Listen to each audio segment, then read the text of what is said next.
Would you kill for me, George? Would you?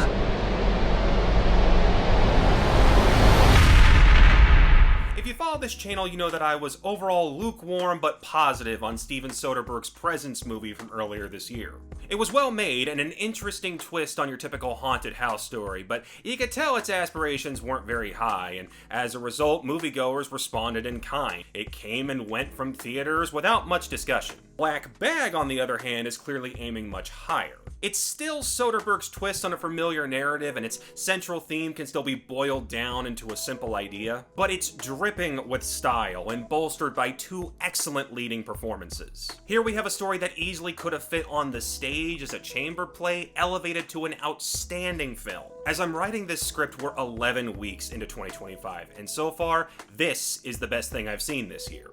The story centers around Michael Fassbender and Cate Blanchett as a married couple both working for British intelligence. Fassbender is told at the start of the film that there's been an internal security breach that could lead to a nuclear disaster and is given the list of 5 potential suspects, all of whom are coworkers and one happens to be his wife. What follows is a mental chess game between Fassbender and the 5 suspects, and as more clues start pointing towards his wife, he realizes that, if pushed, he'll have to choose between remaining loyal to her or to his country. Ultimately, the film takes on a simple question. How does a marriage between two people whose careers are built on secrets, lies, and deception actually work? The title itself connects to this idea, being an expression repeatedly used whenever either is asked about confidential work matters in their home life. As a result, whether or not Blanchett is the thief isn't nearly as interesting as exploring the dynamics she and Fassbender have, especially when it's compared to the various toxic relationships around them. And once everything is out in the open, we get a captivating final act to finally unravel the mystery. Does it cheat a little bit with its answer? Sure, but I appreciate that the film stuck to answering its initial question about how the two work as a couple, and not just throw up its hands and say,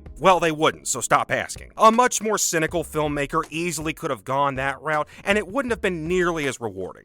As for the performances, Fassbender once again shows his incredible ability to mask a mountain of emotion behind a stone-faced expression. This man is clearly truly devoted to his wife, but is so expressionless that even his character from The Killer would tell him to lighten up. But it's made all the better whenever that facade slowly starts to show cracks. Meanwhile, Blanchett is playing a Cate Blanchett type. That is to say, a beautiful, powerful force of nature that we've seen her embody time and again. The first half keeps her at something of a distance from the audience, leaving us to wonder that if she is the one behind the scheme, would Fassbender even be able to do anything to stop it? Then, once the first big domino falls at the halfway point, she becomes an active player, and you see how she's much more interesting as a performer than the goddess label so commonly thrown her way. The rest of the cast can't quite measure up to those two, but as an ensemble of co-workers, they make a game of it. Marissa Abella is the young, lively newcomer. Tom Burke is older, jaded, and can't get out of the way of his own vices. Regé-Jean Page is the confident go-getter looking to move up in the world, and Naomi Harris shows just how complicated being the therapist of an entire spy network can be.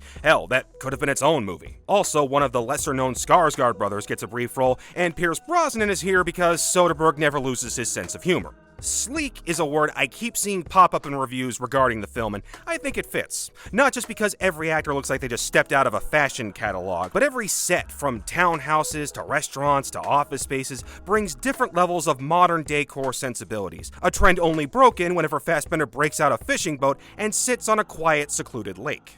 And then there's scenes where Soderbergh just starts showing off. The opening scene is a long tracking shot of Fassbender navigating his way through a British nightlife scene. He clearly had a lot of fun stitching together 3 polygraph test scenes into one long sequence, and I can see college film courses diving deep into the 2 dinner party scenes in the first and third acts. You also might hear this being a spy mystery and expect something more action-heavy, but make no mistake, this is mostly a film centered around conversations where one person is trying to cleverly wrangle information out of another. The occasional spycraft comes into play, but exactly 1 bullet gets fired the entire movie.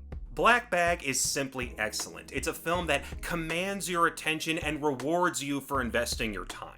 I can't imagine it'll do big box office numbers. The opening weekends certainly seem to show that, and it's way too early to talk about awards consideration. But I'll say this, go see this now so that when it blows up on streaming services here in a few months, you'll be ahead of the game. I hope you guys check this one out, and I'll see you guys next time.